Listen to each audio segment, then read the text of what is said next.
بسم اللہ الرحمن الرحیم لقد جاءكم رسول من انفسكم عزيز عليه ما عنتم حريص عليكم بالمؤمنين رؤوف رحيم وقال تعالى في مقام آخر وما أرسلناك إلا رحمة للعالمين صدق الله العظيم. عن أبي هريرة رضي الله تعالى عنه قال قيل يا رسول الله ادع على المشركين فقال إني لم أبعث لعانا وإنما بعثت رحمة. وقال عليه الصلاة والسلام لا يؤمن أحدكم حتى يكون هواه تبعا لما جئت به أو كما قال رسول الله صلی اللہ علیہ وسلم.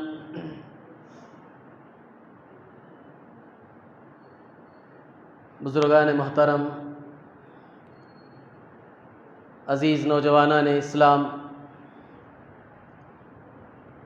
آج ربیع الاول کی 8 تاریخ ہے. ربیع الاول کی 12 تاریخ آج سے 4 دن بعد پورے عالم میں، خاص طور پر مسلمانوں کے مابین، یہ تاریخ ولادت رسول صلی اللہ علیہ وسلم کے نام سے معروف اور مشہور ہے. اس تاریخ کو جناب محمد رسول اللہ صلی اللہ علیہ وسلم کی پیدائش اس دنیا میں، اس روئے زمین پر ہوئی. حالانکہ یہی تاریخ یقینی طور پر آپ علیہ الصلاۃ والسلام کی وفات کی بھی تاریخ ہے. ٹھیک 12 ربیع الاول کو جناب محمد رسول اللہ صلی اللہ علیہ وسلم کی وفات بھی ہوئی ہے. وفات کی تاریخ یہ یقینی ہے، اس میں کسی کا اختلاف نہیں ہے، نہ مؤرخین کا، نہ محدثین کا، نہ مفسرین کا، کسی کا اس تاریخ میں اختلاف نہیں ہے کہ 12 ربیع الاول کو جناب محمد رسول اللہ صلی اللہ علیہ وسلم کی وفات ہوئی.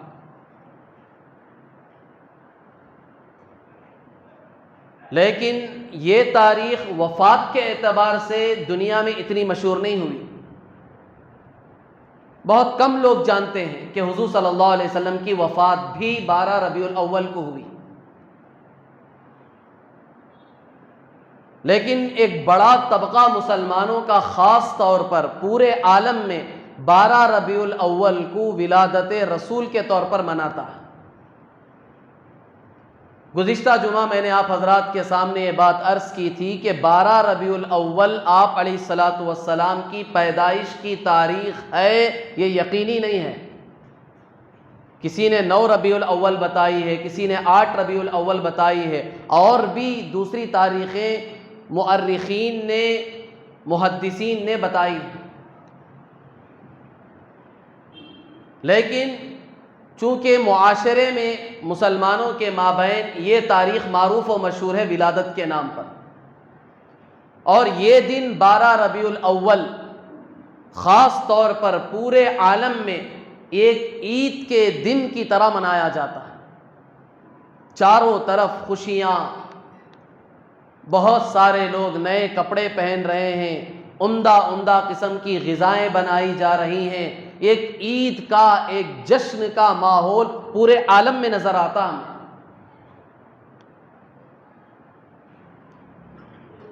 حالانکہ خود نبی پاک علیہ الصلاۃ والسلام کی حدیث ہے کہ مسلمانوں کے لیے سال میں صرف 2 عیدیں ہیں، ایک عید الفطر اور ایک عید الاضحیٰ. ایک رمضان کی عید، ایک بقرہ عید کی عید. مسلمانوں کے لیے صرف یہ 2 ہی عیدیں ہیں، اس کے علاوہ اور کوئی عید نہیں ہے. یہ 2 دن خاص طور پر خوشی منانے کے دن ہیں مسلمانوں کے، عید کے دن کہلاتے ہیں. اس کے علاوہ اور کوئی دن اسلام نے مسلمانوں کو عید کا دن نہیں دیا، عید کے طور پر منانے کا حکم نہیں دیا۔ لیکن مسلمان 12 ربیع الاول کو ایک طرح سے عید کے دن کی طرح مناتے ہیں، جشن کرتے ہیں، چراغاں کرتے ہیں، قوالیاں ہوتی ہیں، شور شرابے ہنگامے ہوتے ہیں، بعض جگہ ناچ گانے ہوتے ہیں۔ اللہ معاف فرمائے، اب تو تقریباً 5-6 سالوں سے باقاعدہ طور پر اللہ کے رسول صلی اللہ علیہ وسلم کی پیدائش کے دن کیک کاٹا جا رہا ہے۔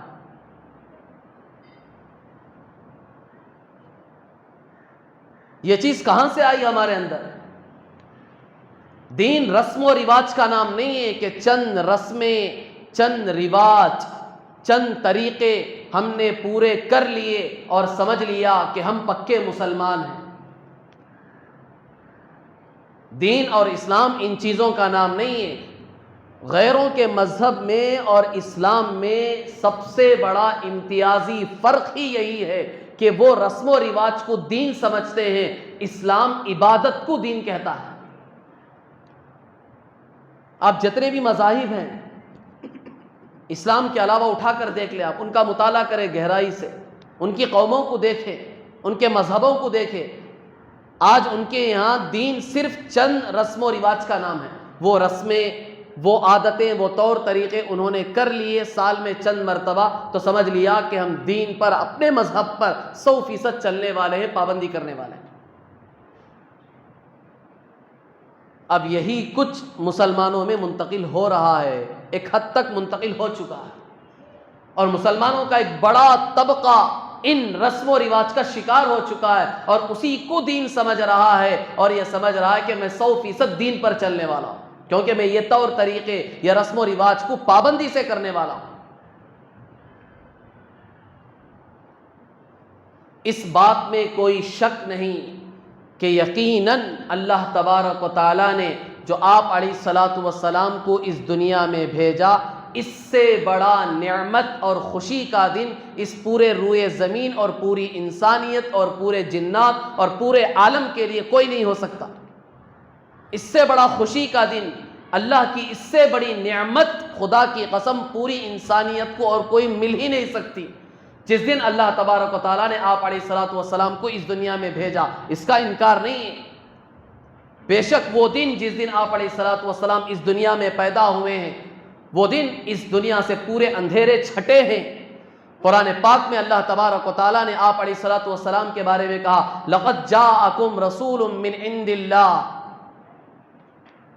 لَقَدْ جَاءَكُمْ مِنَ اللَّهِ نُورٌ وَكِتَابٌ مُبِينٌ،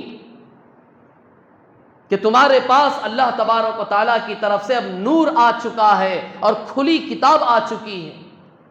اللہ کے نبی کی بعثت کو اللہ تبارک و تعالیٰ نے نور کہا، نور سے تشبیہ دی کہ دنیا کے سارے اندھیرے اب چھٹ جائیں گے، سارے کفر و ضلالت کے دروازے اب بند ہو جائیں گے، باطل اب دنیا سے چلا جائے گا، ختم ہو جائے گا، اس کا نام و نشان مٹانے والا نور آ چکا ہے تمہارے پاس۔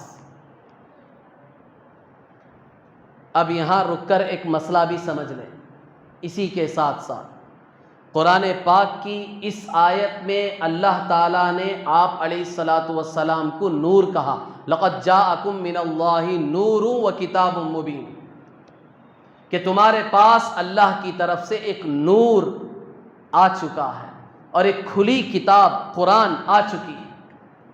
اب یہاں نور سے کیا مراد ہے؟ بعض لوگ یہ سمجھتے ہیں کہ اللہ کے رسول صلی اللہ علیہ وسلم سراپا نور تھے، آپ بشر نہیں تھے، ہماری طرح انسان نہیں تھے، بعض لوگ یہ سمجھتے ہیں۔ حالانکہ یہاں نور سے مراد وہ نور نہیں ہے جو ہم سمجھ رہے ہیں۔ نور سے مراد آپ علیہ الصلاۃ والسلام کی تعلیمات، آپ کی پوری زندگی ایک روشنی ہے، جس روشنی سے تم سب فائدہ اٹھاؤ گے، دنیا کے اندھیرے چھٹیں گے۔ اس لیے کہ یہ جو کتاب ہم نے تمہیں دی ہے قرآن، فی نفسہ، اس کتاب کو پڑھنے کے لیے تمہیں روشنی چاہیے۔ کتاب تو ہے آپ کے پاس، سورج کی روشنی نہیں ہے، چاند کی روشنی نہیں ہے، لائٹ کی روشنی نہیں ہے، چراغ کی روشنی نہیں ہے آپ کے پاس، تو آپ کتاب پڑھ سکیں گے؟ نہیں پڑھ سکیں گے. آپ اندھیرے میں آپ کتاب نہیں پڑھ سکتے. تو یہ جو کتاب قرآن ہم نے تمہیں دیا ہے، یہ کتاب کما حقہ، اگر تم سمجھنا چاہتے ہو اللہ کے کلام کو تو تمہیں ایک روشنی چاہیے. یہ روشنی کے بغیر تم یہ کتاب نہیں پڑھ سکتے، روشنی کے بغیر تم کتاب کو نہیں سمجھ سکتے. میں نے بارہا یہ مضمون سمجھایا ہے، صرف قرآن کو اگر آپ سمجھنا چاہیں اللہ کے نبی کے بغیر خدا کی قسم نہیں سمجھ سکتے. کیونکہ قرآن میں نماز کا طریقہ نہیں ہے، قرآن میں 5 وقتہ نماز کا ذکر نہیں ہے، قرآن میں کتنی رکعتیں ہیں اس کا ذکر نہیں ہے، روزوں کی تفصیلات نہیں ہے، حج کی تفصیلات نہیں ہے. کیسے سمجھو گے دین کو تم؟ جب تک اللہ کے نبی کی زندگی، آپ کے ارشادات، آپ کے اعمال جب تک اس سے نہیں جوڑو گے، اس روشنی میں جب تک قرآن کو نہیں دیکھو گے، نہیں سمجھ پاؤ گے. قرآن تو اجمال کو بیان کرتا ہے، قرآن تفصیل کو نہیں بیان کرتا. قرآن میں ڈیٹیلز نہیں ہے سارے مسائل کا. پڑھ کے دیکھو، آپ قرآن کا ترجمہ پڑھ کے دیکھو، آپ کو مسئلوں کی تحقیقات نہیں ملے گی، زیادہ ڈیٹیلز نہیں ملے گی. قرآن صرف اشارے کرتا ہے. اب اس کی تفصیل آپ کو کہاں ملے گی؟ پورا ڈیٹیلز کہاں ملے گا؟ وہ اللہ کے رسول صلی اللہ علیہ وسلم کے اقوال، آپ کی زبان سے نکلے ہوئے ارشادات اور آپ کے زندگی کے اعمال. تو نور کا مطلب یہ ہے، حضور صلی اللہ علیہ وسلم سراپا نور تھے، آپ انسان نہیں تھے. یہ جو تصور بعض لوگوں کے ذہنوں میں، دماغوں میں بیٹھا ہوا ہے، یہ بالکل غلط ہے. قرآن پاک خود اس کی تردید کرتا ہے. قرآن کی آپ صرف ایک آیت کو دیکھتے ہیں اور کہتے ہیں کہ اللہ کے نبی نور تھے، اللہ کے رسول صلی اللہ علیہ وسلم بشر نہیں تھے، انسان نہیں تھے. اس آیت کا کیا کرو گے جو ابھی پڑھ کے میں سناؤں گا؟ 15ویں پارے میں سورہ کہف، جو 15ویں پارے کے آدھے سے شروع ہوتا ہے، 16ویں پارے کے پو پہ جا کے ختم ہوتا ہے، اس کا بالکل آخری پیج ہے اور آخری 2 لائن ہے. آپ اٹھا کر دیکھیں، ترجمہ پڑھیں. اللہ تبارک و تعالیٰ خود اپنے نبی کی زبانی کہلوا رہا ہے. اے نبی تم کہو، لوگوں کو بتاؤ، قل انما انا بشر مثلکم یوحی الی انما الہکم الہ واحد. اے نبی جی آپ ان کو بتا دیجئے کہ میں بھی تمہاری طرح ایک بشر ہوں، ایک انسان ہوں. میں بھی تمہاری طرح، میں نور نہیں ہوں، میں بھی ایک انسان ہوں، لیکن تم میں، مجھ میں آسمان و زمین کا فرق ہے فرق. انسان تو ہوں، تمہاری طرح انسان ہوں، مجھے بھی اللہ نے پیدا کیا ہے. میری والدہ بی بی آمینہ ہے، ان کے بطن سے میں بھی پیدا ہوا ہوں، جس طرح عام انسان پیدا ہوتے ہیں. اللہ کے نبی سیدھے آسمان سے نہیں اترے نور کی طرح جو ہم نور سمجھ رہے ہیں.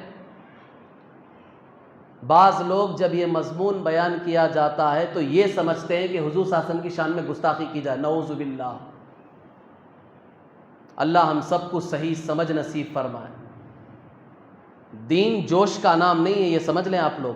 دین صرف جوش کا نام نہیں ہے، ہوش کے ساتھ جوش ہونا چاہیے. صرف جوش ہوگا تو نقصان ہی نقصان ہوگا. اللہ کے رسول صلی اللہ علیہ وسلم کی محبت میں اتنا آگے بڑھ گئے کہ خود اللہ کے رسول صلی اللہ علیہ وسلم کے مقام کو اللہ تک پہنچا دیا. یہ دین نہیں ہے، اسلام کی تعلیمات نہیں ہے، نبی کی تعلیم نہیں ہے.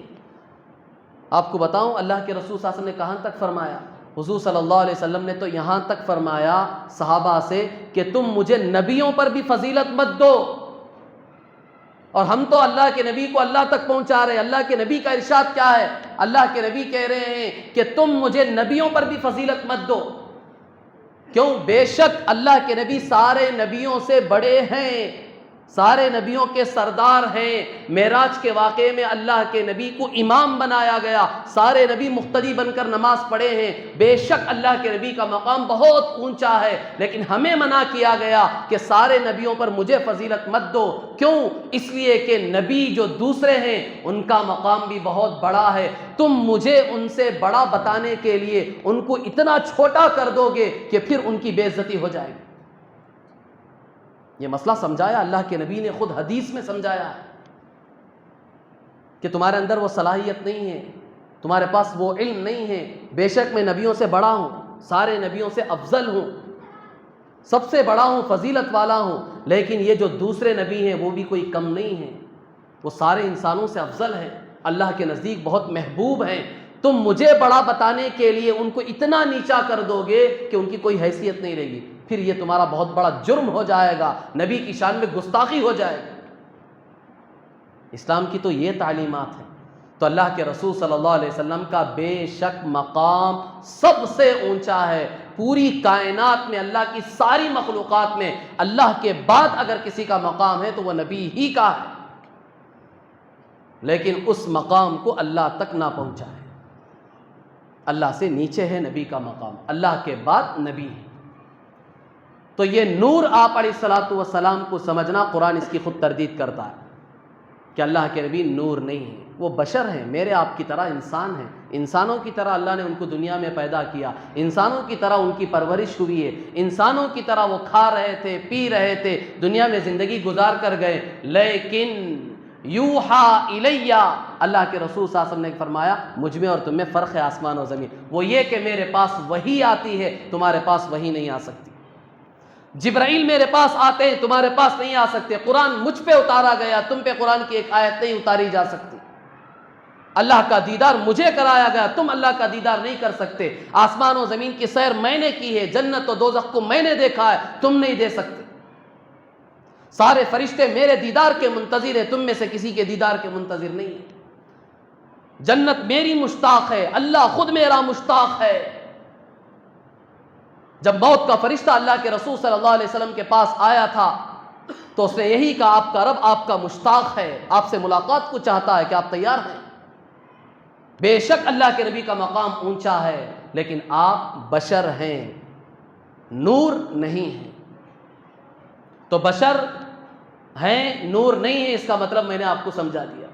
اب یہاں قرآن پاک کی اس آیت میں جو اللہ کے رسول صلی اللہ علیہ وسلم کے بارے میں کہا لَقَدْ جَاءَكُم مِّنَ اللَّهِ نُورٌ وَكِتَابٌ مُّبِينٌ، تمہارے پاس ایک نور آ چکا ہے، ایک روشنی آ چکی ہے، ایک واضح کتاب قرآن آ چکی ہے۔ اس کا مطلب یہ ہے کہ قرآن پڑھنے کے لیے، قرآن سمجھنے کے لیے کما حقہ تمہیں روشنی کی ضرورت ہے۔ وہ روشنی اللہ کے نبی کی زندگی ہے، آپ کی تعلیمات ہیں، آپ کی احادیث مبارکہ ہیں، یہ ہے روشنی۔ آپ خود روشنی نہیں، آپ کی تعلیمات روشنی۔ تو اللہ کے رسول صلی اللہ علیہ وسلم کا یہ مقام ہے، آپ کا ذکر بے شک باعث عبادت ہے۔ ہم جتنا بھی آپ کا تذکرہ کر لیں، آپ کا ذکر کر لیں، کما حقہ اللہ کے نبی کی ہم تعریف نہیں کر سکتے جس طرح اللہ کی تعریف نہیں کر سکتے۔ اسی کو شاعر نے کہا ہزار بار بشویم دہن زمشک و غلاب، ہنوز نام تو گفتن کمال بے ادبی است۔ میں ہزاروں مرتبہ مشک اور گلاب سے اپنے منہ کو، اپنے زبان کو دھو ڈالوں، تب بھی آپ صلی اللہ علیہ وسلم کے نام لینے کا میں لائق نہیں ہوں۔ اگر لوں گا تو یہ بہت بڑی بے ادبی ہوگی۔ یہ اللہ کے نبی کا مقام ہے کہ ہزاروں مرتبہ بھی اگر ہم مشک اور گلاب سے اپنے منہ کو دھو لیں تب بھی حضور صلی اللہ علیہ وسلم کا نام لینا ہمارے لیے بہت بڑی بے ادبی ہے، کیونکہ اتنے بڑے گنہگار ہیں۔ علامہ اقبال رحمۃ اللہ علیہ، نام تو سنا ہوگا، شاعر مشرق، مشہور شاعر، ان کے بارے میں مشہور معروف بات ہے کہ بغیر وضو کے انہوں نے حضور صلی اللہ علیہ وسلم کا نام نہیں لیا۔ کیا ادب کر کے گئے، اللہ اکبر۔ ہو سکتا ہے اللہ تعالیٰ اسی ادب پہ اللہ نے ان کی مغفرت فرما دی۔ بغیر وضو کے اللہ کے نبی کا نام اپنی زبان پر نہیں لیا، اور اللہ کے نبی کی شان میں کیا کیا اشعار کہہ کے گئے کہ محمد سے وفا تو نے تو ہم تیرے ہیں، یہ جہاں چیز ہے کیا لوح و قلم تیرے ہیں۔ یہ عشق تھا اللہ کے رسول صلی اللہ علیہ وسلم سے صرف نام لے لینا، صرف سال میں ایک مرتبہ جوش دکھا دینا، ولادت رسول کے نام پر جشن منا لینا، جلسے جلوس کر لینا، یہ محبت نہیں ہے، یہ عشق نہیں ہے۔ وفا کر کے بتاؤ اپنے نبی سے کہ محمد سے وفا تو نے تو ہم تیرے ہیں۔ گویا کہ اللہ یوں کہہ رہا ہے اے لوگوں، اگر تم میرے محبوب سے وفاداری کرو گے، اس کے دامن کو تھامو گے، اس کی تعلیمات کو اپنی زندگی کا جزء لا ينفک بناؤ گے اور اس کی زندگی کو اپنے لیے نمونہ بنا کر گزارو گے، تو پھر میں ہی تمہارا ہو چکا ہوں۔ یہ جہاں چیز ہے کیا لوح و قلم تیرے ہیں، یہ دنیا کیا ہے اس کی کوئی حیثیت نہیں ہے۔ سب سے پہلے اللہ تعالیٰ نے جو قلم کو پیدا کیا، لوح کو پیدا کیا، اللہ کہتے ہیں یہ لوح بھی تمہارا، یہ قلم بھی تمہارا، جو چاہے لکھ لو، اپنی زندگی کے فیصلے کر لو تم خود۔ بس ایک مطالبہ ہم تم سے کر رہے، میرے محبوب کے غلام بن جاؤ، اس کی زندگی کو نمونہ بنا لو، اس کی سنتوں کو جی جان سے اپنی زندگی میں پیدا کرنے کی کوشش کرو۔ پوری دنیا، پورا جہان تمہارا ہے۔ قرآن پاک کی اس آیت میں اللہ نے اسی مضمون کو بیان فرمایا، قل ان کنتم تحبون اللہ فاتبعونی یحببکم اللہ ویغفر لکم ذنوبکم۔ اے نبی جی آپ ان سے کہہ دیجئے اگر تمہیں اللہ سے محبت کا دعویٰ ہے تو اس کے لیے معیار، اس کے لیے دنیا میں کیا راستہ ہے، وہ راستہ اور معیار صرف ایک ہی ہے، میرے نبی کی پیروی، حضور صلی اللہ علیہ وسلم کی اتباع۔ اس کے بغیر اور کوئی چارہ کار ہی نہیں ہے تمہارے لیے۔ تو اللہ کے رسول صلی اللہ علیہ وسلم کا نام لینا بے شک باعث عبادت ہے۔ آپ کا تذکرہ کرنا، آپ کی زندگی کو بیان کرنا، عام طور پر ربیع الاول کے مہینے میں یہ چیز چلتی ہے۔ عام طور پر تقریباً عالم میں ربیع الاول کے موقع پر آپ علیہ الصلاۃ والسلام کی سیرت کو بیان کیا جاتا ہے، لیکن ہم صرف سال میں ایک مرتبہ بیان کرتے ہیں، ایک مرتبہ سنتے ہیں، ایک مرتبہ جوش دکھاتے ہیں، ایک مرتبہ نبی کی محبت کا دعویٰ کرتے ہیں۔ یہ صرف ولادت کے نام پر اس طرح جشن منانا، جوش دکھانا، یہ پوری سیرت میں آپ کی زندگی میں، صحابہ کی زندگی میں کہیں ثابت نہیں ہے۔ اللہ کے رسول صلی اللہ علیہ وسلم کو نبوت ملنے کے بعد آپ 23 سال دنیا میں رہے، آپ نے کبھی بھی اپنی ولادت کا جشن نہ خود منایا نہ دوسروں کو منانے کا حکم دیا۔ آپ صلی اللہ علیہ وسلم کی وفات کے بعد، آپ کی رحلت کے بعد صحابہ کا دور آیا۔ حضرت ابو بکر صدیق رضی اللہ تعالیٰ عنہ کا دور، 2 سال 3 مہینے آپ نے اسلامی خلافت چلائی، آپ امیر المؤمنین رہے، لیکن کبھی آپ نے میلاد النبی نہیں منائی۔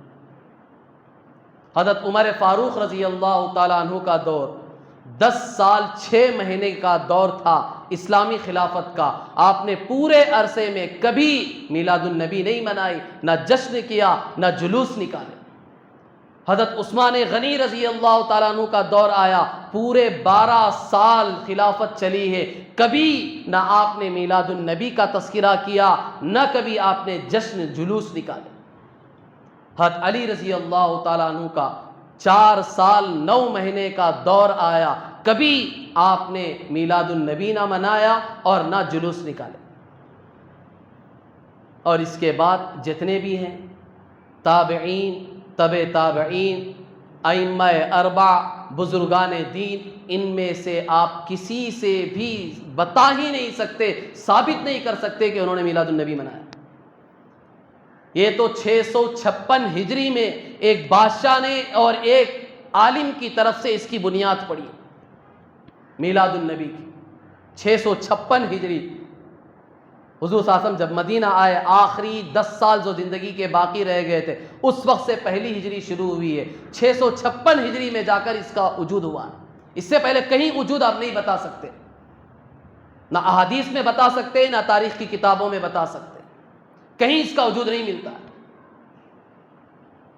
اور یہ جو بنیاد ڈالی گئی میلاد النبی کی، بنیاد ڈالنے والے کے تو مقاصد بظاہر کچھ اچھے تھے، جس طرح عیسائیوں میں بھی یہ جو کرسمس ڈے منایا جاتا ہے، اس کی بنیاد بھی 300 سال بعد پڑی ہے، عیسیٰ علیہ السلام کے آسمانوں پر اٹھائے جانے۔ 300 سال تک کہیں کرسمس کا وجود نظر نہیں آتا۔ چند حواریوں نے، چند ان کے ماننے والوں نے اس کرسمس کی بنیاد ڈالی کہ 25 دسمبر کو ایک جگہ جمع ہو کر عیسیٰ علیہ السلام کی تعلیمات اور ان کا ذکر کیا جاتا تھا لوگوں کے ساتھ۔ تو اس وقت جو پکے عیسائی عیسیٰ علیہ السلام کو ماننے والے تھے، انہوں نے اس کو روکا، یہ کیا کام کر رہے ہو؟ اس کی تعلیمات تو ہمیں کہیں نہیں دی کہ پیدائش کے دن خاص طور پر تذکرہ کرنا، اس طرح جلسے کرنا، یہ کہاں سے ثابت ہے؟ تو انہوں نے کہا کہ ہم تو کوئی غلط کام نہیں کر رہے ہیں، ہم تو اچھا ہی کام کر رہے ہیں، ہماری نیت اور مقصد اچھا ہے، ہم عیسیٰ علیہ السلام کی تعلیمات بتا رہے ہیں لوگوں کو۔ تو یہ سلسلہ تو یوں چلا، اس کی بنیاد اور ابتدا تو یوں ہوئی، لیکن چلتے چلتے کیا ہوا کہ مجمع صرف بیان پر کہاں تک اکتفا کرے گا، صرف تقریر کہاں سے سنے گا؟ تو اب مجمع چھٹنے لگا، اور نوجوان اور وہ طبقہ جنہیں رنگ رنگیلیاں چاہیے وہ ایسی مجلسوں میں شریک نہیں ہوتا تھا، تو ان کی دلچسپی بڑھانے کے لیے پھر موسیقی شروع کی گئی اسی دن 25 دسمبر کو، کچھ میوزک وغیرہ شروع کیا گیا۔ پھر اس سے بھی جب مجمع صرف تھوڑا متوجہ ہوا تو پھر اس کے بعد ناچ گانے شروع ہوئے، پھر ہوتے ہوتے شراب نوشی، پھر جوا، پھر عصمت دریاں، پتہ نہیں دنیا کے سارے خرافات آج 25 دسمبر کے دن ہو رہے ہیں، اور وہ دن ہے جو عیسیٰ علیہ السلام کی پیدائش کے دن پر یہ مناتے ہیں۔ کیا نیت تھی، کیا مقصد تھا ابتدا میں، اور نوبت کہاں تک پہنچ چکی، یہ دنیا کے سامنے مخفی نہیں ہے۔ پورا عالم جانتا ہے 25 دسمبر کو کیا خرافات ہوتے ہیں، کتنی عیاشیاں ہوتی ہیں، کتنے گناہ ہوتے ہیں، کتنے جرم ہوتے ہیں۔ اللہ نے ایک حد تک حفاظت فرمائی، یہ امت ابھی اس تک نہیں پہنچی ہے لیکن پہنچنے کے قریب ہے۔ 12 ربیع الاول آپ علیہ الصلاۃ والسلام کی ولادت کا دن بے شک بڑی خوشی کا دن ہے۔ میں نے شروع میں بتایا تھا کائنات میں اس سے زیادہ خوشی کا دن اور کوئی ہو ہی نہیں سکتا کہ 12 ربیع الاول آپ علیہ الصلاۃ والسلام کی پیدائش کا دن ہے۔ لیکن اس دن ہم کیا کر رہے ہیں؟ کیا یہ اللہ کے نبی کی تعلیمات ہے؟ اللہ کے نبی نے حکم دیا تھا ہمیں کہ 12 ربیع الاول میری پیدائش کا دن خوب جشن مناؤ، جلسے کرو، میرا تذکرہ کرو۔ اللہ کے نبی دنیا میں اپنی تعریف کروانے کے لیے نہیں آئے تھے۔ اللہ کی تعریف اللہ کے نبی کی تعریف میں اور آپ کیا کریں گے؟ میرے نبی کی تعریف تو خود اللہ نے کی ہے، اور اللہ نے وہ تعریف کی ہے کائنات میں کوئی نبی کی تعریف نہیں کر سکتا۔ میں اور آپ کیا کریں گے؟ ہماری حیثیت نہیں ہے، گندے زبانوں سے ہم اللہ کے نبی کی کیا تعریف کریں گے؟ تو 12 ربیع الاول کے دن یہ جشن منانا یہ سیرت سے کہیں سے ثابت نہیں ہے۔ صحابہ اکرام رضی اللہ تعالیٰ عنہم اجمعین ان سے کہیں سے ثابت نہیں ہے۔ تو پھر خاص طور پر اس دن کو جلسے کرنا، جشن منانا، جلوس نکالنا، یہ کہاں تک صحیح ہے؟ اور اس میں ہم کر کیا رہے ہیں یہ تو دیکھیں آپ۔ ابتدا اس کی کیا تھی؟ جو پرانے لوگ ہیں جن کی عمریں بڑی بڑی ہو چکی ہیں وہ جانتے ہیں کہ اب نوبت کہاں تک پہنچ رہی ہے۔ ایک ہنگامہ، شور شرابہ، ایذائے مسلم اور غیروں کو تکلیفیں پہنچانا، بے پردگی کا ایک ماحول قائم ہو رہا ہے، ڈھول بجائے جا رہے ہیں، باجے بجائے جا رہے ہیں، میوزک سسٹم کا ایک ہنگامہ بپا ہے، اور نمازیں قضا پہ قضا ہو رہی ہیں، کسی کو احساس تک نہیں ہے۔ یہ اللہ کے نبی کی تعلیمات تھی ہمارے لیے۔ جنگ کے میدان میں گھوڑے تمہیں روند رہے ہو، اس موقع پر بھی اللہ کے رسول صلی اللہ علیہ وسلم نے کہا کہ فجر کی سنت نہیں چھوڑ سکتے تم۔ فرض کی بات نہیں، فجر کی سنت بتا رہا ہوں۔ فجر کی سنت کا جو اہتمام عام طور پر جو لوگ کرتے ہیں، بعض لوگ فجر کی سنت ہی کے بارے میں یہ حکم ہے کہ اگر آپ کی سنت چھوٹ جائے تو بعد میں آپ پڑھیں۔ فجر کی سنت پڑھتے نہیں پڑھتے، بہت سے لوگ جلدی میں آئے، بالکل اتحیات کا آپ کو وقت ملا تو آپ نے اتحیات میں امام کے ساتھ شرکت کر لی، نماز سے فارغ ہو گئے، تو عام طور پر اشراق کے وقت میں آپ کیا کرتے ہیں؟ فجر کی جو سنت چھوٹ گئی ہے آپ اس کی قضا کرتے ہیں۔ واجب تو نہیں لیکن کرتے ہیں۔ دوسری سنتوں کے بارے میں یہ حکم نہیں ہے، دوسری سنتیں قضا ہو گئی، اس کی قضا نہیں ہے۔ صرف فجر کی سنت کی اگر قضا کرنا چاہے تو کر سکتے ہیں۔ اللہ کے رسول صلی اللہ علیہ وسلم نے بتایا جنگ کے میدان میں گھوڑے تمہیں روند رہے ہو تب بھی فجر کی سنت تم نہیں چھوڑ سکتے۔ نمازوں کا تو یہ حال بتایا، یہ مقام بتایا اللہ کے نبی نے، اور اللہ کے نبی کی محبت کے نام پر آپ کی تعلیمات کو پاؤں تلے روند رہے ہیں ہم، نعوذ باللہ۔ کیا پیغام امت میں جائے گا؟ مسلمان خود غیر کیا سمجھیں گے؟ اسلام کی یہ تعلیمات ہے، سب کو تکلیفیں پہنچانا، عیاشیاں کرنا، اس طرح ڈھول باجے بجانا۔ اللہ کے رسول صلی اللہ علیہ وسلم تو آئے تھے دنیا میں ڈھول باجوں کو بند کرنے کے لیے، روایت ہے کہ میں دنیا میں اسی لیے آیا ہوں تاکہ ڈھول باجے میوزک اس سب کو بند کروں، ختم کروں، اور اللہ کے نبی کی محبت کے نام پر وہی کام ہم کر رہے ہیں جسے اللہ کے نبی ختم کرنے کے لیے آئے تھے۔ یہ عشق نہیں ہے، یہ محبت نہیں ہے۔ محبت عمل سے کر کے بتاؤ، زبان سے محبت نہیں چاہیے۔ زبانی تو صرف ہم دعوے کرتے ہیں، محبت تو صحابہ کر کے بتا کے گئے ہیں کہ محبت اس چیز کا نام ہے۔ صرف دعوے کرنے سے کچھ نہیں ہوگا۔ واقعی اللہ کے نبی سے ہمیں محبت ہے، محبت کا اظہار کرنا چاہتے ہیں تو سنتوں کو اپنی زندگی میں لاؤ۔ ہر دن اللہ کے نبی کا تذکرہ کرو، اللہ کے نبی کا ذکر کرو۔ ہمارے لیے میلاد النبی صرف 12 ربیع الاول نہیں ہے، ہمارے لیے تو میلاد النبی ہر دن ہے، ہر گھنٹہ ہے، ہر لمحہ ہمارے لیے میلاد النبی ہے۔ اس دن اللہ کے نبی کی، اس وقت اللہ کے نبی کی تعلیمات ہمیں بیان کرنی چاہیے۔ اور صحابہ یہ کر کے دکھا گئے، کیا محبت کا ثبوت دے کر گئے صحابہ۔ حضرت ابو دجانہ رضی اللہ تعالیٰ جنگ احد میں اللہ کے رسول صلی اللہ علیہ وسلم پر تیر برسائے جا رہے ہیں، کیا ادب تھا، کیا محبت تھی اللہ کے رسول صلی اللہ علیہ وسلم سے۔ آپ نے سوچا کہ تیر اللہ کے نبی پہ برس رہے ہیں، اگر میں سامنے جا کر یوں کھڑا ہو کر تیر کو روکوں گا تو میری پشت اللہ کے نبی صلی اللہ علیہ وسلم کی طرف ہوگی، پیٹھ اللہ کے نبی کی طرف ہوگی، یہ بے ادبی ہے۔ اس لیے اپنی پیٹھ دشمنوں کی طرف کر دی اور پیٹھ پر، پشت پر تیر کھائے جا رہے ہیں اور سامنے اللہ کے نبی کی محبت کا ثبوت دیے جا رہے ہیں۔ اور عبداللہ ابن مسعود رضی اللہ تعالیٰ ایک مرتبہ اسی طرح اللہ کے رسول صلی اللہ علیہ وسلم واعظ و نصیحت کر رہے تھے، مجمع کچھ بیٹھا ہوا تھا، کچھ کھڑا ہوا تھا، جس طرح آج بھی بہت سے لوگ کھڑے ہوتے ہیں، بیانات کے اوقات میں کھڑے ہوتے ہیں۔ یہ مجلس کے ادب کے خلاف ہے، سننا ہے تو بیٹھ کر سنو، کھڑے ہو کر سننا یہ ادب کے خلاف ہے۔ اس وقت چند حضرات کھڑے ہو کر سن رہے تھے، عبداللہ ابن مسعود رضی اللہ تعالیٰ وہاں سے آ رہے تھے راستے میں۔ اللہ کے رسول صلی اللہ علیہ وسلم نے یہ جو لوگ کھڑے ہوئے تھے ان سے کہا کہ بیٹھ جاؤ، تو عبداللہ ابن مسعود رضی اللہ تعالیٰ عنہ وہاں سے آ رہے تھے، ان کے کان میں آواز پڑی کہ اللہ کے نبی بیٹھنے کے لیے کہہ رہے، تو وہی سڑک پہ بیٹھ گئے۔ اللہ کے رسول صلی اللہ علیہ وسلم دیکھ رہے تھے۔ آپ علیہ الصلوۃ والسلام جب خطبے سے فارغ ہوئے تو عبداللہ ابن مسعود رضی اللہ تعالیٰ عنہ جب ملاقات کرنے کے لیے آئے تو پوچھا کہ میں نے تو لوگوں سے کہا تھا بیٹھنے کے لیے، تم کیوں سڑک پہ بیٹھ گئے؟ تو عبداللہ ابن مسعود رضی اللہ تعالیٰ عنہ نے کہا، اللہ کے رسول یہ ہمارے لیے جائز ہی نہیں ہے، ہم میں کیا مجال ہے کہ آپ کی آواز ہمارے کانوں میں پڑے، بیٹھ جا اور میں نہ بیٹھوں، یہ ادب کے خلاف ہے۔ یہ ادب اللہ کے رسول صلی اللہ علیہ وسلم کا صحابہ میں تھا، اور اللہ کے نبی کی ایک ایک سنت سے ایسا عشق تھا۔ حضرت عثمان غنی رضی اللہ تعالیٰ عنہ کو جب صلح حدیبیہ کے موقع پر اللہ کے رسول صلی اللہ علیہ وسلم نے ایلچی بنا کر مکہ روانہ کیا، بات چیت کرنے کے لیے گئے تو اپنے چچازاد بھائی کے پاس انہوں نے قیام کیا اور صبح اٹھ کر عرب کے مکے کے سرداروں سے ملاقات کے لیے گئے ہیں، تو آپ کا جو پیجامہ تھا وہ بالکل نصف پنڈلی تک تھا، آدھی پنڈلی تک تھا۔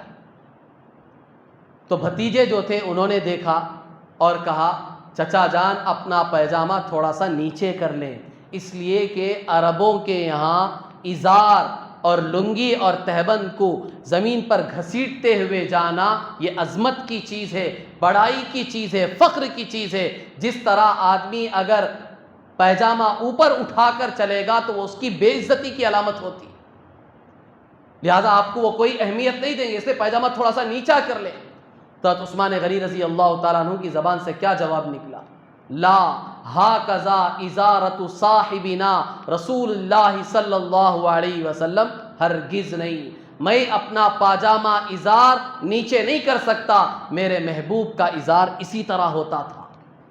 آپ صلی اللہ علیہ وسلم کی سنت یہی تھی کہ نصف پنڈلی تک ٹخنوں سے اوپر آپ کا پاجامہ لنگی ہوتی تھی، یہ اللہ کے نبی کی سنت ہے۔ اور حدیث میں اللہ کے رسول صلی اللہ علیہ وسلم نے فرمایا، ما اسفل من الکعبین من الازار فی النار، ٹخنوں سے نیچے جو کپڑے کا حصہ ہوگا، چاہے وہ آپ کی نائٹ پینٹ ہو، چاہے وہ آپ کی لنگی ہو، چاہے وہ آپ کا پاجامہ ہو، چاہے وہ آپ کا کوئی بھی کپڑا ہو، چاہے وہ لمبا جو توپ پہنتے ہیں آپ، وہ بھی اگر ٹخنوں سے نیچے ہوگا تو وہ حصہ دوزخ میں جلے گا۔ آپ سوچ کر دیکھیں، اللہ تو یہ تو نہیں کریں گے کہ آپ کا صرف وہ حصہ کاٹ کر دوزخ میں ڈال دیں گے اور باقی حصہ جنت میں ڈال دیں گے، ایسا نہیں ہوگا۔ جب وہ حصہ دوزخ میں جا رہا ہے تو پورے کے پورے دوزخ میں جائیں گے۔ اتنا سخت گناہ ہے پاجامہ ٹخنوں سے نیچے پہننا۔ پاجامے کا مطلب میں نے بتا دیا، صرف پاجامہ نہیں ہے، شارحین حدیث نے بالکل صاف مطلب بیان کیا ہے، ساری چیزیں اس میں داخل ہیں، چاہے وہ آپ کی پینٹ ہو، نائٹ پینٹ ہو، چاہے لنگی ہو، چاہے وہ ازار ہو، چاہے وہ آپ لمبا کرتا پہنو، کوئی بھی چیز مرد کے لیے ٹخنوں سے نیچے نہیں لینی چاہیے، یہ حرام ہے، دوزخ میں جلنے کی وعید سنائی گئی ہے اس پر۔ حضرت حذیفہ بن الیمان رضی اللہ تعالیٰ عنہ کسریٰ کے دربار میں گئے، اس وقت کی سپر پاور طاقت ہے، بڑے بڑے امراء بادشاہ بیٹھے ہوئے بات چیت کے لیے گئے تھے، دسترخوان پہ بیٹھے ہوئے کھانا کھا رہے تھے، لقمہ گرا، اٹھا کر کھانے لگے تو بازو والے نے یوں کونی ماری اور کہا کہ بڑے بڑے امراء بیٹھے ہوئے، ان کے سامنے اس طرح نیچے پڑا ہوا کھانا کھانا بے ادبی ہے، تمہاری کوئی حیثیت نہیں رہے گی۔ تو انہوں نے کیا کہا؟ مجمع کے سامنے پورے زور سے پوری طاقت کے ساتھ یہ جملہ کہا، اترک سنت حبیبی لہؤلاء الحمقاء، کیا میں اپنے محبوب کی سنت کو چھوڑ دوں ان بے وقوفوں کے لیے؟ یہ ہوں گے اپنے زمانے کے بادشاہ، اپنے ملک کے بادشاہ، بڑے حاکم امراء ہوں گے، لیکن میرے محبوب کے سامنے ان کی چپل کی بھی قیمت نہیں ہے۔ اللہ کے نبی کی ایک ایک سنت کو دل و جان سے اس طرح صحابہ نے لگایا اور کر کے دکھلا کے گئے کہ محبت کسے کہتے ہیں، عشق رسول کسے کہتے ہیں۔ میرے اور آپ کی طرح نہیں ہے کہ سال میں ایک مرتبہ شور ہنگامہ ہو گیا، عشق رسول کا ثبوت دے دیا، پورا سال سو رہے ہیں، خلاف سنت اعمال کر رہے ہیں، سنتوں کے جنازے نکل رہے ہیں، سنتوں کی دھجیاں اڑائی جا رہی ہیں، اس وقت نبی کی محبت یاد نہیں آتی، اس وقت عشق رسول یاد نہیں آتا، اس وقت میلاد النبی ہمیں یاد نہیں آتا۔ کیا صرف سال میں ایک مرتبہ اللہ کے نبی کو یاد کرنا یہ وہ ہستی ہے جسے اللہ یاد کر رہا ہے؟ یا ایھا الذین آمنوا صلوا علیہ وسلموا تسلیما، جسے اللہ یاد کر رہا ہو، جسے فرشتے یاد کر رہے ہوں، پوری کائنات کا ذرہ ذرہ جسے یاد کر رہا ہو، اور ہم ہیں کہ اسے صرف سال میں ایک مرتبہ یاد کریں اور اس پر فخر کریں کہ ہم سب سے بڑے عاشق رسول ہیں، ہمیں اللہ کے نبی سے سب سے زیادہ محبت ہے۔ یہ بالکل غلط چیز ہے، یہ صرف زبانی دعویٰ ہے اور بالکل جھوٹا دعویٰ ہے ہمارا۔ اگر واقعی ہمیں اللہ کے نبی سے محبت ہے، سچا عشق ہے، تو آج سے نیت کریں، تحیہ کریں، پکا ارادہ کریں کہ آج سے اللہ کے نبی کی تعلیمات پر اپنی زندگی کو ڈالیں گے۔ ایک ایک سنت کو اگر معلوم نہیں ہے تو جان جان کر اس پر عمل کریں گے، اپنی زندگی میں لائیں گے۔ ہمارے گھر کو سنت کا ماحول دیں گے، سنتوں والا گھر بنائیں گے، چاہے ہماری بیوی ہو، ہمارے بچے ہو، ہمارے ماں باپ ہو، بھائی بہن ہو، رشتہ دار ہو، جہاں تک ہمارا رسوخ ہے، جہاں تک ہم اپنی بات پہنچا سکتے ہیں، وہاں تک اس سنت کی بات کو پہنچائیں گے، خود بھی سنت پر عمل کریں گے، دوسروں کو بھی سنت پر ڈالنے کی کوشش کریں گے۔ پھر صحیح معنوں میں واقعی ہمارا ایمان بھی کامل ہوگا، واقعی ہم اللہ کے نبی کی محبت کے سچے دعوے دار ہوں گے۔ جو خطبے میں نے حدیث پڑھی، اللہ کے رسول صلی اللہ علیہ وسلم نے یہی جملہ فرمایا، لا یؤمن احدکم حتی یکون ہواہ تبعا لما جئت بہ، تم میں سے کوئی اس وقت تک مسلمان ہو ہی نہیں سکتا جب تک کہ تمہارے نزدیک تمہاری جو خواہشات ہیں وہ تمہارے سارے خواہشات میرے لائے ہوئے دین کے تابع نہ ہو جائے۔ تم اپنی ساری آرزوؤں کو، ساری تمناؤں کو، سارے خواہشات کو میرے لائے ہوئے دین کے تابع کر دو، اس کے پیچھے لگا دو، اسے اپنی زندگی میں لانے کی محنت کرو، تبھی تمہارا ایمان بھی کامل ہوگا، ورنہ تمہارا ایمان ادھورا ہے، ناقص ہے۔ اور اللہ تبارک و تعالیٰ نے تو اپنے محبوب کے بارے میں کہاں تک فرمایا، یہ میرا محبوب تو تمہارے اوپر جان نچھاور کر رہا ہے، اپنی زندگی اس نے بھلا دی، اپنا مقام بھلا دیا۔ تمہارے لیے کتنے تڑپے ہیں اللہ کے نبی، کتنا روئے ہیں، کتنا بلبلائے ہیں، کتنی قربانیاں دی ہیں، اپنے دندار مبارک شہید کرائے۔ کس کے لیے؟ اپنے لیے نہیں، اس امت کے لیے۔ چہرہ زخمی ہوا ہے۔ طائف کا وہ سفر،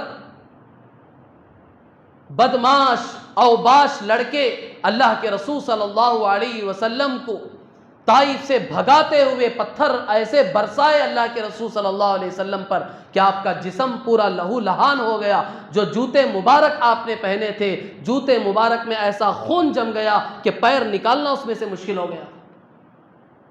یہ سب قربانیاں اللہ کے نبی نے صرف اور صرف اس امت کے لیے دی تھی۔ لَقَدْ جَاءَكُمْ رَسُولٌ مِّنْ أَنفُسِكُمْ عَزِيزٌ عَلَيْهِ مَا عَنِتُّمْ حَرِيصٌ عَلَيْكُمْ بِالْمُؤْمِنِينَ رَءُوفٌ رَحِيمٌ۔ تمہیں میں سے ایک رسول کو ہم نے تمہارے پاس بھیجا ہے، تمہیں جو تکلیف پہنچتی ہے اس پر بہت شاخ گزرتا ہے، وہ تڑپ اٹھتا ہے۔ تمہیں تکلیف پہنچتی ہے، وہ بلبلاتا ہے۔ اللہ گواہی دے رہے اپنے محبوب کے بارے میں کہ اے امت، تم جو اس نبی کی نافرمانی کرنے والی ہو، اس کی سنتوں کا جنازہ نکالنے والی ہو، سنتوں کو پسے پش ڈالنے والی ہو، تم جانتی بھی ہو کہ تمہارے لیے کتنا تڑپے ہیں اللہ کے نبی، کہ تمہیں تکلیف پہنچتی ہے۔ تو قرآن کی آیت ہے عزیز علیہ ما عنتم، تمہیں تکلیف پہنچتی ہے، احساس اسے ہوتا ہے۔ اللہ کے نبی تڑپ جاتے ہیں، بلبلا جاتے ہیں۔ حریص علیکم، تمہارے لیے بہت حریص ہیں، ہر وقت تمنا کرتے رہتے ہیں کہ تم ایمان میں داخل ہو جاؤ، 100% دین تمہاری زندگیوں میں آ جائے، دوزخ سے تم بچ جاؤ، جنت میں جانے والے بن جاؤ۔ کتنے مقامات ہیں، اللہ نے تسلی دلائی اپنے محبوب کو۔ اتنا کیوں فکر کر رہے ہیں آپ؟ اتنا کیوں تڑپ رہے ہیں؟ اپنے آپ کو کیوں فنا کر رہے ہیں اس امت کے لیے؟ آپ لست علیہم بمسیطر، آپ پر ہم نے کوئی جبر نہیں کیا ہے، زبردستی نہیں کی ہے، جو آپ ان کے پیچھے اتنا پڑے ہوئے، اتنی فکر کیوں کر رہے ہیں؟ فَلَعَلَّكَ بَاخِعٌ نَفْسَكَ عَلَىٰ آثَارِهِمْ إِن لَّمْ يُؤْمِنُوا بِهَٰذَا الْحَدِيثِ أَسَفًا۔ اللہ کہتے ہیں اے میرے محبوب، ایسا لگتا ہے کہ ان کے پیچھے تم اپنی جان ہی دے دو گے، یہ اگر ایمان نہیں لائے۔ کتنی آیتیں ہیں قرآن پاک میں، اللہ کے رسول صلی اللہ علیہ وسلم کو اللہ نے تسلی دی ہے، اتنی فکر مت کرو اس امت کی، اتنی فکر مت کرو۔ لیکن اللہ کے نبی ہے کہ فکر کرتے جا رہے ہیں، فکر کرتے جا رہے ہیں، فکر کرتے جا رہے ہیں، حتیٰ کہ موت کا وقت آیا، ملک الموت سامنے کھڑا ہوا ہے، اس وقت بھی اس امت کو نہیں بھلایا۔ اس وقت بھی اس امت کی فکر آپ کی زبان پر تھی، اور کل قیامت کے دن بھی آپ کی زبان پر اس امت کا نام ہوگا، یا ربی امتی یا ربی امتی۔ اس محبوب کے ہم نام لیوا ہیں، خوشا چی ہیں، محبت کے دعوے کرنے والے ہیں، عشق کا دعویٰ کرنے والے ہیں۔ 10 منٹ سر جھکا کے بیٹھ کر کبھی سوچ کر تو دیکھیں، کیا واقعی میں عاشق رسول ہوں، کہلانے کے لائق بھی ہوں میں؟ جو ڈھونگے پیٹ رہا ہوں میں، اتنا شور ہنگامہ برپا کر رہا ہوں عشق رسول کے نام پر، کیا واقعی میں عاشق رسول کہلانے کے لائق ہوں؟ میری زندگی اس لائق ہے کہ میں اپنے آپ کو عاشق رسول کہہ سکوں؟ خود ہمارا دل، ہمارا نفس ہمیں جواب دے گا کہ تو سب سے بڑا غدار ہے نبی کا، تو سب سے بڑا دھوکے باز ہے، سب سے بڑا نافرمان ہے تو نبی کا، تو عاشق رسول کہلانے کے لائق ہی نہیں ہے۔ یہ 10 منٹ سوچیں بیٹھ کر، اپنے گریبان میں اپنا سر ڈال کر ہم دیکھیں اپنے آپ کو، اپنی زندگی کا جائزہ لیں۔ خدا کی قسم ہم اپنے آپ پر شرمندہ ضرور ہوں گے کہ ہم عاشق رسول کہلانے کے لائق نہیں۔ عاشق رسول تو وہ تھے صحابہ جو کر کے دکھلا کے گئے عملی طور پر۔ اس لیے بزرگان محترم، کم از کم وقت کا کوئی پتہ نہیں، موت کب آئے گی کوئی بھروسہ نہیں ہے، کتنے ایام ہمارے باقی، ہم میں سے کسی کو کچھ پتہ نہیں ہے۔ کم از کم اس مہینے میں اللہ کے نبی کی ولادت کی نسبت پر صحیح کم از کم ہم نیت کریں، پکا ارادہ کریں، آج سے انشاءاللہ اپنی زندگیوں کو بدلیں گے، انشاءاللہ سنتوں کی پابندی کریں گے، ایک ایک سنت کو دل و جان سے اپنی زندگی میں لانے کی ہم کوشش کریں۔ اور خود اپنے گھر کو بھی سنت والا گھر بنائیں گے، ہم نمونہ ایک بنائیں گے تاکہ پورے محلے میں ہمارا گھر ایک نمونہ بنے کہ دیکھو سنتوں والا گھر اگر اس محلے میں کسی کا ہے تو دیکھو یہاں دیکھ کر ہمیں دین سمجھ میں آتا ہے، دین کا ایک ایک عمل، ایک ایک جز، ایک ایک عبادت ہمیں اس گھر کو دیکھ کے معلوم ہوتی ہے کہ دین اسے کہتے ہیں، اسلام اسے کہتے ہیں، مسلمان اسے کہتے ہیں۔ اللہ کے نبی کی زندگی کا عکس یہ گھر ہے۔ دعا فرمائیں کہ اللہ تبارک و تعالی ہم سب کو صحیح معنوں میں سچا پکا عاشق رسول بنائے۔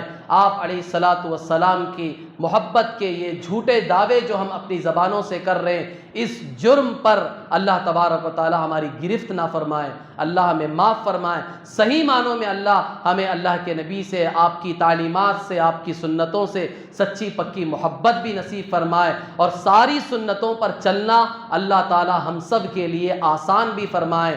آمین۔ وآخر دعوانا الحمد للہ رب العالمین۔